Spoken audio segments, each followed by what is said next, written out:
Hello and welcome to Fuzz Talks. Now, I know I have a lot of explaining to do, especially if you've been a regular since the story records, but don't worry, I'll tell you.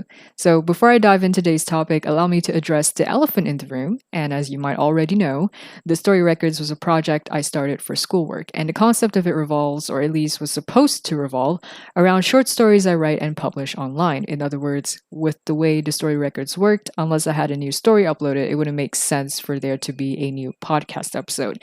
And although it's completely up to me to upload an episode without a story, I wasn't exactly fond of the idea because I thought it'd be disorienting and it'll be all over the place. Like, I could technically just upload random episodes under the story records without a story, but to me, it would feel like I'm wiping out a piece of history or something. So I decided to rebrand and make TSR a side corner for when I have new stories uploaded. And Fuzz Talks with the main brand, where I would have the freedom to upload an episode without a running theme. Like, I can just do whatever I want, essentially. Now, that aside, I've also found a new host to upload my episodes. It's called Anchor. And so far, I've had no problems with it, or at least I haven't faced any issues that I've had with previous free services that I've used, especially for, during the period of my final year project, I was using a different host. It's called Buzzsprouts. It's good, but the biggest downside to it is that it has a time limit and also an upload limit. Upload limit wasn't really an issue for me because I don't upload long episodes anyway. It's usually just like 20 minutes max. So like that wasn't an issue, but the fact that there was an upload limit led to this whole debacle of episodes being deleted on Spotify after like 90 days. But for Anchor, as far as I'm concerned, there's no such thing. So my episodes can stay up for as long as it wants to until I decided to delete it or something. But yeah, it'll be up forever, essentially, and on other platforms as well. So I'm thinking of branching out, but I guess we'll have to see whether or not I'll end up doing that, or at least during the time of this recording. But yeah, anyway, so that's some good news. Now, okay. So now that that's out of the way, let's talk about today's episode. This is something I've been meaning to talk to, so you could say it's slightly pre-planned. So I'm planning to title this episode "Resolve," and I guess I'll talk about why. I mean, well, it's something I've had on my mind for a while now. So yeah, I just wanted to talk about it, and now that I'm saying it, I don't really know where to begin, but I guess I'll start with what sparked the inspiration. So, the simulation to this thought of resolve was a visit to one of my aunties. So this dates back to like the second or third week of Eid when we went to visit an old neighbor of ours who'd moved to Selangor a while back. It's been like 10 something years now. And our family has like quite the history with them. So we're pretty close and we consider ourselves family. Sorry, we consider each other family. Now, either way, this auntie, who is my neighbor, was curious about my studies. And since my diploma had ended, she wanted to know my options for my bachelor's degree. And at that time, I felt like the situation wasn't fit for me to be honest, so I settled with the cookie cutter answer that I've told pretty much everyone because it was a dream I used to have back in school, and that was journalism. Now, don't get me wrong, part of me still hopes for a spot in that field, but as more time passes, I'm not entirely sure if I'll be able to take it, like if I'll be able to handle that field of work. And whether or not that's true, it'll depend on which course I'd end up later in October, so we'll see. Now, either way, so I told my auntie about journalism, and she gave me this confused look. She was like, "Are you sure?" She didn't say it, but that was what it looked like to me. So then she asked me if I'd consider human resources, and then my mother saved my life. She was like, "Yeah, she's not interested in that," and it's true. Now, human resources is a field of work that my father has a history in, and if I'm going to ask anyone about that field, I might as well ask him because he's pretty much a veteran in human resources. And that's also the reason why I'm not interested in the field. Now, I don't have a grudge against it, and there's nothing wrong with it. In fact, I do think it's like a good career opportunity. What am I saying? Like, in terms of like career options, it's a very good field. But that's the thing. Like, that's a field of work that my father was in. And it's like, it feels anticlimactic. It feels lame if, say, I do end up in that field of work. I'm not gonna like go crazy over it if I do end up being an HR manager, but it's like, for the time being, since I have the choice to choose, since I have the option to choose, it's like, why would I go for an option that's clearly been chosen? Like, I can choose something else. So why would I, stick with something that my father has been in? And like I said, it just felt lame. So there's like no other reason to it, but it's easier to just explain to people that you're disinterested and go all over that and say that you just think it's lame. And then people would say it's not lame. What do you mean it's lame? It's like they wouldn't get it. But yeah, either way, there was one thing my auntie said that day that made me realize how reality can be a dookie to deal with. I won't even try to quote her words because I'll definitely get it all wrong, and it's been a while, so my memory is quite hazy. But it was a statement that had something to do with how I should focus on getting into a field of study that can bring me to a professional field of work, which would guarantee, or which would, in theory, guarantee me a bright future, or at least one that's good enough and I can get above average pay every month. It wasn't until that night when I got home from the visit, eyes all droopy, body comfortably under my covers, that the thought came crashing in like the heavy rain that's been happening the past week or two. Journalism to me was a gateway to making writing a full time job. I was inspired by one of my favorite authors at the time. This was back in school, by the way, who happened to start out as a journalist before committing full time to her writing. And to put it simply, my decision to pursue journalism was also mostly because I wanted to be in tandem with my passion for writing. And after that conversation with my aunt, I realized that literally anyone could be a writer, whether it be for fiction or news articles. It's not exactly a skill limited to a select few people in society. And I knew this, but I was busy writing the unicorn of passion and fantasies that I ended up forgetting. And so my resolve of 5 years came crumbling on me that night. And I felt so pathetic after that. I felt pathetic for thinking that everything will work out regardless of the choices I make. I realized then why people can fear the future as much as they do, and why movies are obsessed. Mainly Disney movies, with leading the idea that pursuing your dreams is true happiness because they don't know. They don't know when their chance will come. They don't know, like, say movies like Camp Rock, for example, right? The writers probably had this dream. They're probably like, I want to be in a band someday. I want to be successful someday. Heck, the storyline is probably based off like a similar life path. And then there they were, writing screenplays, writing corny lines for a script. And it's like, these movies were made as an outlet for them to realizing the dreams they couldn't achieve. Now, obviously, this is probably very not true, but you get the point.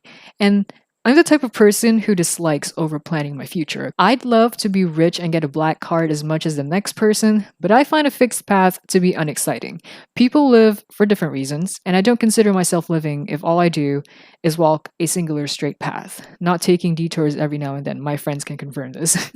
Always getting lost on the road. So when I realized that I may have to start planning harder and decide on which course I should settle on, I dreaded every second of it because it felt weird. Like, I didn't quite feel like myself. Looking through the subjects for human resource on like the course description page and the subject list and everything, it felt weird, and I could feel myself slipping into this pit of worry that I might actually have to give up on that 5 year dream that I've been writing on this whole time.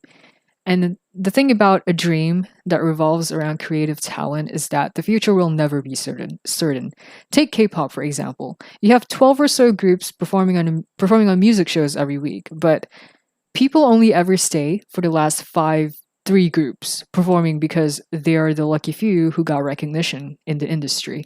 And it's not that the people who got to perform early aren't talented, it's either not their time yet or simply not where they're supposed to be placing their bets for a stable career. In other words, to place hope, well, at least in my opinion, to place hope in a full time career in creative fields is no different from a gamble. And exciting as that may sound for someone who enjoys occasional detours, I'm in no position to be placing any amount of money into a high risk gamble like this, which leads me to the more boring option, looking through my choices for university and actually pondering over them and not just clicking away and seeing where I land, which kind of is what I'm doing right now, but not exactly. and which leads to this other thing that my auntie said that had me brooding for a while as well, according to her, I had to limit or I needed to limit my options and stick to something that was a definite path, something certain, because that's how you end up in a professional field of work or something, or in theory, how you end up in a professional field of work. But like I said, that path is not me. I hate it when my options are limited. I want the detours. It could be the fiery youth in me saying this, and I may or may not cringe at this during a re listen in the future, but right now, as of this recording, this is who I am. And once I realized that, it wasn't a tough decision to make. When I realized that all I had to do was simply prioritize options that could lead me to what you would consider a safe and secure career like HR, but at the same time, a course that could offer me the freedom of learning things within my realm of interest. It's not the definitive and certain path that my auntie had suggested, but it was the path that not only had that side, like that safe option, but it was also a path that puts me to ease. And then after I was done sorting my UPU application, submitting the form and everything, I realized that to some people out there, this way of living is probably like painful to look at because of how messy it is, not even knowing what to pursue and just going with the safer option and the ones, options that is safe, but not exactly definitive. And you can even say that I don't have resolve, and I'll agree with you because it's true. I don't have a long term resolve. I do have a goal though. Well, at least one goal. It has nothing to do with my career choices, but it's something that I really hope I'll get to fulfill. And that is, I want to travel with my friends. And it's not just to like one or two places or within the country or like within the area of Southeast Asia, the whole world, if I can, if we're able to. Like, I want to be able to travel with my friends to a lot of places and experience all the different cultures out there. And also, for the memories and probably for Instagram, who knows? But point is, I want to travel with my friends, and that's one of my goals. But, aside from that, what I want to do with life, what I want to do for my job, what I want to study, I don't know. I mean, I kind of know, but I also don't really know exactly where I'll end up. And it's thrilling for me, but to some people, that's terrifying, right? Because how do you not know what to do with life? Do you not have a purpose? Kind of, but in a way, living to find that purpose is also a purpose in itself. Like, I'm not saying everyone should do that, but to me, I don't really need a reason to live if I'm living. This doesn't make sense, but it's like, I don't know. I just feel like pondering over a future that's probably, I'm someone, I wouldn't say I succumb to fate. Like, I believe in fate. I believe that things are pre planned, but I don't necessarily, succumb to it in a sense where I'm like, yeah, I'm just gonna leave everything in the hands of fate and not work for it. Like, I still work for it, of course. It's just that when it comes to choices, I can't be too sure that that's what's gonna happen. And because of like experience as well, like part of the reason why I enjoy having such loose options is because every time I plan or every time I can see the future, see in a sense where I can envision myself being in a certain environment, it almost never goes the way I see it. And not only is it disappointing, it's also a waste of complete time. Like, I plan all of this and then it's like it ends up not happening anyway. This ends up happening regardless. And it's like, why should I, overly worry over options that's not definitive anyway? Or at least options that I know have a chance of not happening. So rather than, worrying over that, I might as well see what happens. My efforts have been put into, thoroughly choosing these courses and thinking of what will make both sides happy. So right now, all I have to do is just wait and see where I'll end up. And I won't complain because there is nothing to complain because I don't have a purpose, because I don't have a long term resolve. I don't have that determination probably a lot of other people have. Like, I have a friend whose choices are based of what will make her parents happy. I have friends who have made choices since their school days or even before because, of deep inspiration of their dreams, and it's good. It's fine. You want to pursue your goals for whatever reason, that's up to you. To me, I'm doing it because I want to know myself. I want to know why I'm living this life for. Why, like, I could technically just, stop and go get a job right now and not exactly pursue my degree. And my parents, they'd probably be pissed about it, but in the end, they'll accept it regardless. And I can do that, but I didn't. If you ask me why I choose to still, consider furthering my studies, I wouldn't have an answer. I'll just say, because I just feel like it, because I feel like that's the better thing to do. And it's true. And it's not because I want to dodge the question. It's genuinely how I feel. It's because I don't know. I don't know whether I'm ready for a job, and I don't know if I'm willing to give up something that possibly has more in store for me. And it's like, I like to see, and the way I'm doing is by tackling it head on. I'm just pursuing it because I feel like it. And there's nothing wrong with that. There's nothing wrong with that at all. And I feel like, with the way I'm living right now, I will, one way or another, find a reason as to why I'm doing any of this. And to put it simply, that is my resolve. My resolve is to find my purpose in life. And I think this is a great place to stop because I have nothing else to say. Um, I don't know. I feel relieved, oddly, after talking about this. I guess this was more of a burden on me than I thought it was, but then again, that will make sense as to why I've been feeling a little down in the slums lately and channeling that energy into like media consumption, cough, cough, bleach. Either way, thank you so much for listening. Assuming there was anyone who was like, anticipating for more episodes, I'm really sorry that it took a while, but now that there's this, fuzz talks thing, now that there's this branding, rebranding nonsense going on, I feel like I'm gonna have more. I'll be having more room to talk about more things, and hopefully, I get to organize a more consistent schedule now that this is happening. So I'll see you the next. Have a nice day. Goodbye.